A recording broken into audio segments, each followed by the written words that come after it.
You stayed late to help your coworker finish their project. Again. And when promotion season came around, they got the recognition. You smiled and congratulated them because that's what nice people do, right? Here's what's eating at you, though you'd never say it out loud.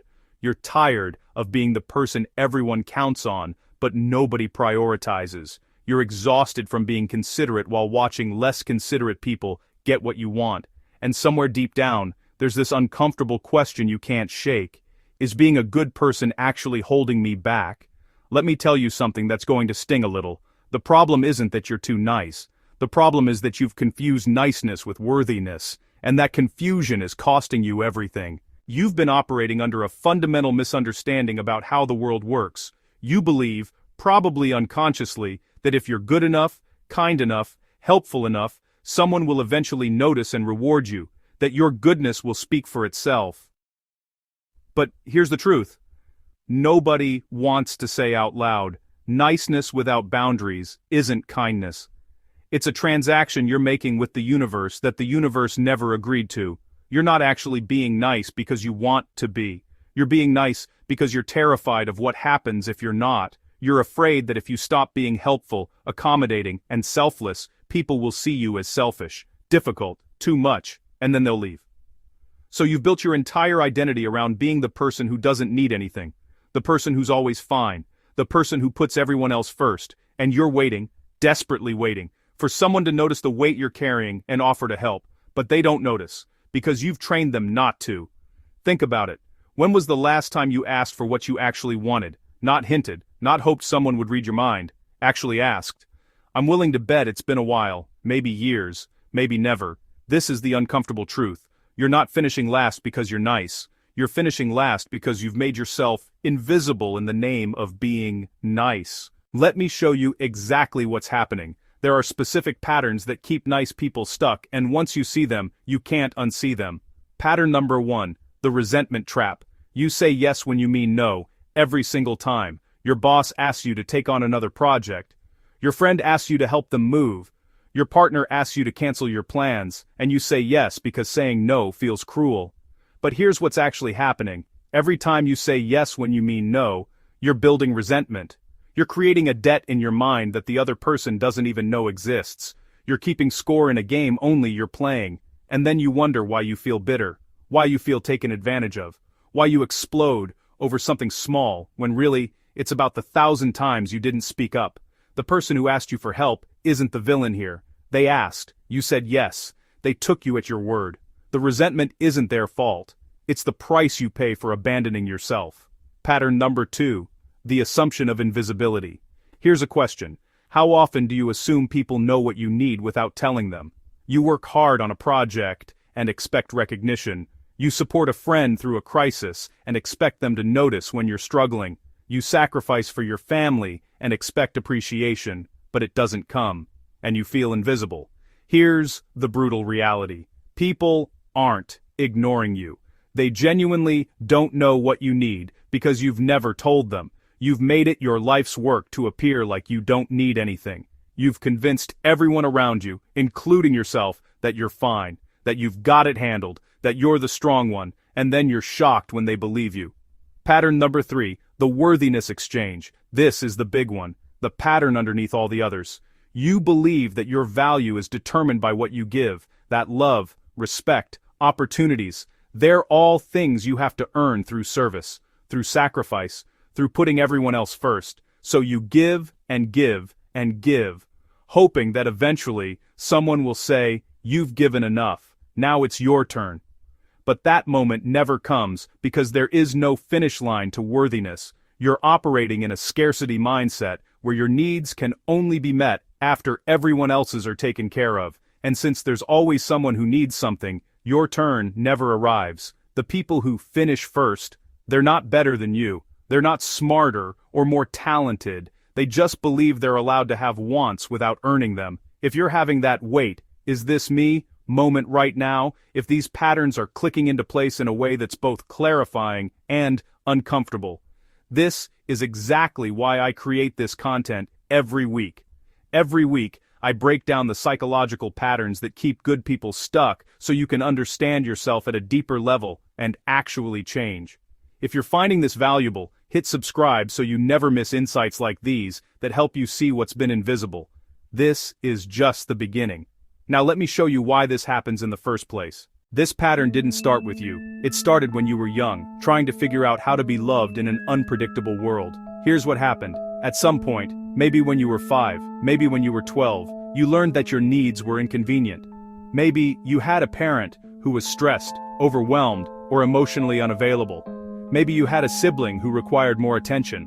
Maybe you were praised for being the easy one. Whatever the specifics, you received a clear message. Love and approval come when you don't need anything. So, you adapted. You became helpful, considerate, low maintenance. You learned to read the room, anticipate what others needed, and provide it before they even asked. And it worked. People liked you. They praised you. They called you mature for your age. What you didn't realize is that you were developing a strategy for survival, not a path to fulfillment. Your brain created a neural pathway that looks like this. Suppress your needs, be helpful, receive approval, feel safe. And that pathway got reinforced thousands of times until it became automatic, until it became who you are. Now, as an adult, your nervous system still equates asking for what you want with danger. When you think about setting a boundary or prioritizing yourself, your body responds like you're about to do something threatening. Your heart races, your stomach tightens, you feel guilt, anxiety, shame. That's not your personality.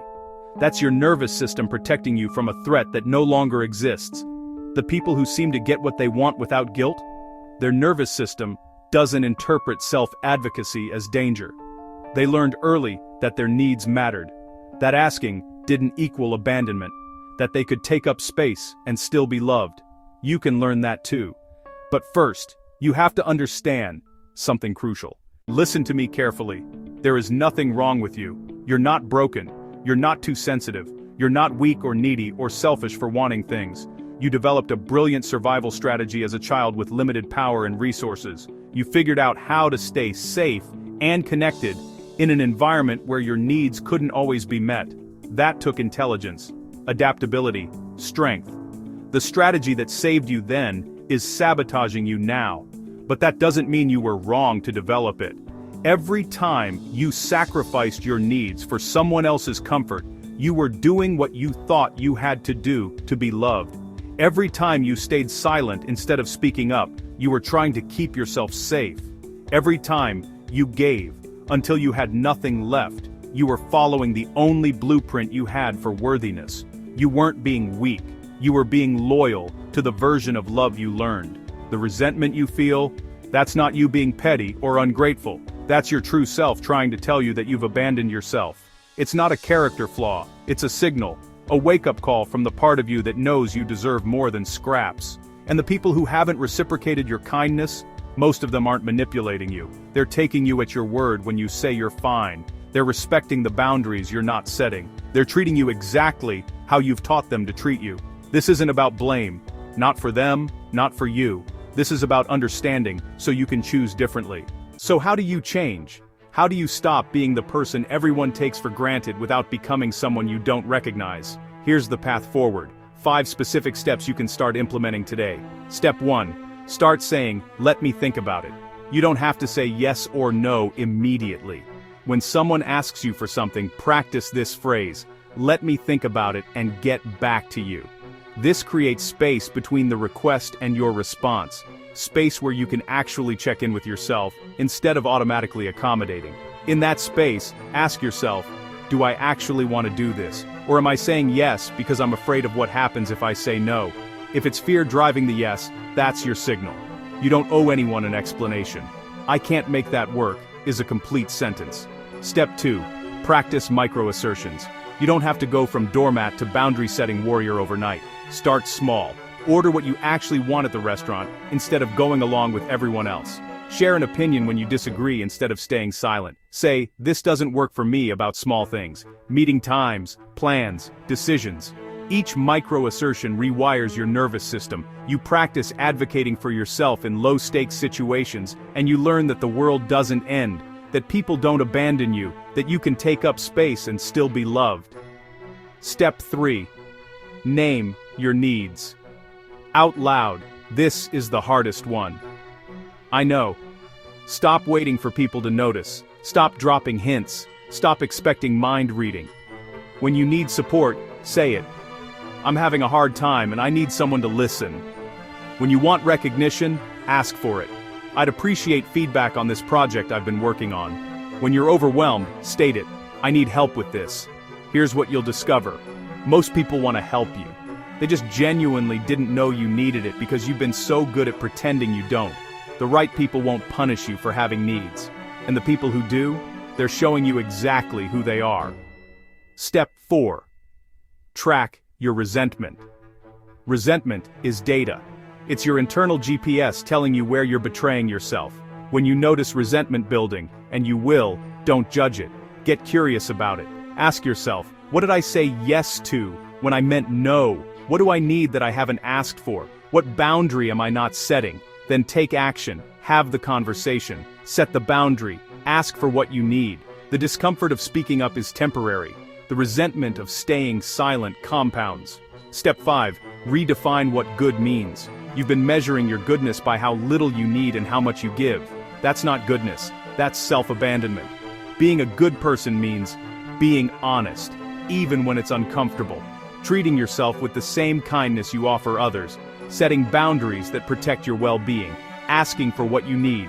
Saying no to things that deplete you. You can be kind and have boundaries. You can be generous and prioritize yourself. You can be a good person and finish first. Those things aren't contradictions, they're requirements. Imagine this. 6 months from now, someone asks you to take on another obligation that you don't have capacity for, and instead of that familiar tightness in your chest, instead of the automatic yes followed by resentment, you pause. You check in with yourself. You realize this doesn't align with your priorities, and you say, calmly, kindly, I can't make that work, and nothing bad happens. The person doesn't hate you. They don't think you're selfish. They just say, okay, and ask someone else. Or, they figure it out themselves, and you feel light, you feel free, you feel like yourself. Imagine relationships where you're not keeping score because you're not sacrificing yourself in the first place.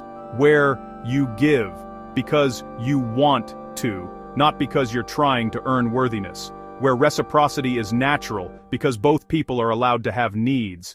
Imagine a career where you're recognized not because you waited patiently to be noticed, but because you advocated for yourself. Where you asked for the promotion, the raise, the opportunity. Where you stopped hoping someone would see your value and started declaring it. Imagine looking in the mirror and seeing someone who takes up space unapologetically, someone who asks for what they want, someone who knows their needs matter, someone who finishes first sometimes and doesn't feel guilty about it. That's not a fantasy.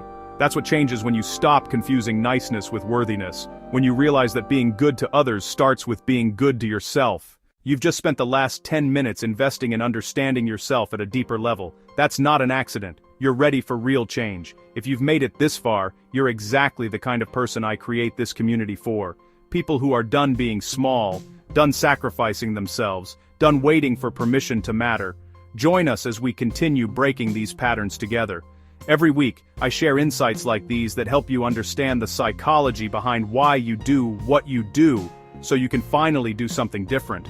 This community is full of people on the same journey, learning to set boundaries, advocate for themselves, and be good people without abandoning themselves in the process. You belong here. Subscribe so we can keep doing this work together. Here's your challenge for this week. Find one place, just one, where you're saying yes and you mean no. Then practice saying, let me think about it, or I can't make that work. Notice what happens in your body when you do it. Notice that the world doesn't end. Notice that you're still a good person. Notice that you've just taken the first step toward finishing first sometimes. Subscribe if you're committing to this transformation. Share this with someone who needs to hear it. You know exactly who they are. And comment below with which pattern hit hardest for you. I read every single one. You deserve to be a priority in your own life. Not someday. Today. Now go practice taking up space. I'll see you next week.